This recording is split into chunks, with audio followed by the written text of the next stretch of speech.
Bonjour à tous, bienvenue sur la chaîne Échecs et Pédagogie pour la tactique du jour. Salut Romu. Salut Laurent, salut à tous. Comme d'habitude, on vous invite à mettre en pause la vidéo et à chercher par vous-même la solution de cette position. Et ensuite Romu va tout vous expliquer.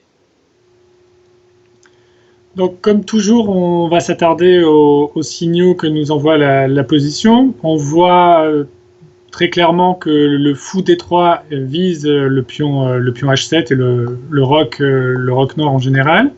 La tour C3 est également très bien placée puisque si le fou disparaît, on voit que cette tour pourra coulisser notamment sur la colonne H pour attaquer également le pion H7. La dame E2 est également très bien située puisqu'elle peut en un coup se rendre sur la colonne H, sur la case H5 pour également viser ce pion H7. Donc vous l'aurez bien compris, 3 pièces blanches visent ce pion H7. On n'a pas parlé du cavalier D6 qui est très bien placé et qui peut notamment ressauter sur la case F5 pour se joindre à l'attaque. Donc on voit que les 4 pièces blanches sont bien postées pour attaquer, et notamment, comme je l'ai dit, 3 visent le pion H7. Chez les noirs, pas beaucoup de défenseurs. En fait, il y a le fou B7 qui est complètement muré à l'aile dame, la tour C7 également, le cavalier D7 n'a pas de case, donc est aussi coupé de la défense. La tour F8 ne joue pas vraiment un rôle très important, bloque même le roi, son propre roi. Et en fait, il n'y a que la dame F6 qui fait office de défenseur. Donc c'est rarement une bonne nouvelle pour le camp qui possède qu'un seul défenseur et qui plus est la dame. Donc ici, c'est sans grande surprise que le feu d'artifice va commencer sur le pion H7. Et donc fou prend H7 était le premier coup qu'il fallait avoir vu. Donc roi prend H7 est forcé, sinon on a perdu un pion du roc pour rien du tout. Et donc maintenant, on profite de l'ouverture de la colonne H liée à la disparition de ce pion H7, en continuant par donc tour H3 qui fait échec. Ok, alors quelles sont les possibilités du roi si on joue roi G6? Alors sur roi G6, la dame arrive sur H5 avec un mat immédiat, donc dame H5 fait mat tout de suite. Évidemment, dame H6, ça perd la dame, donc ça on n'en parle même pas.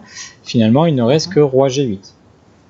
Voilà, il ne reste que roi G8 qui fait durer un peu le plaisir. Et là, encore une fois, sans trop de suspense, la dame arrive en H5 et menace mat en H7 ou en H8.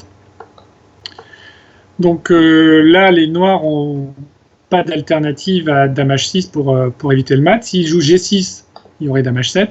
Donc le mat n'est pas évité.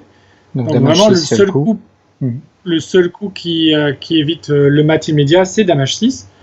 Et donc si vous avez vu jusque-là, c'est déjà très bien, mais il faut encore finir le travail parce que là, on a quand même sacrifié une pièce et pour le moment, on ne voit pas encore complètement le mat arriver. Et il fallait avoir vu justement pour cela la très jolie pointe cavalier F5.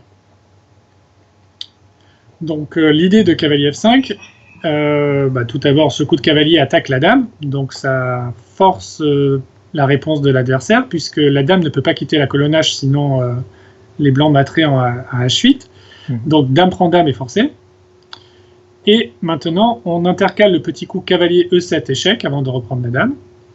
Roi H8 ou roi H7, ça ne change rien.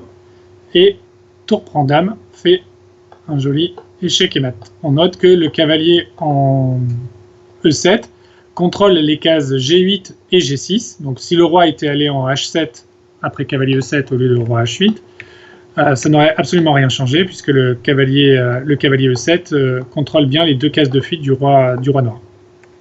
Très bien, merci Romu pour cette présentation, très jolie mat d'Anastasie.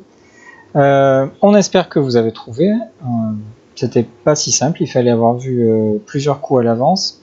N'hésitez pas comme d'habitude à liker notre vidéo, à partager sur vos réseaux ces vidéos pour aider vos camarades de club ou en tout cas vos camarades d'entraînement à retrouver notre chaîne et à pouvoir étudier avec nous. On vous dit à demain. Au revoir, à bientôt.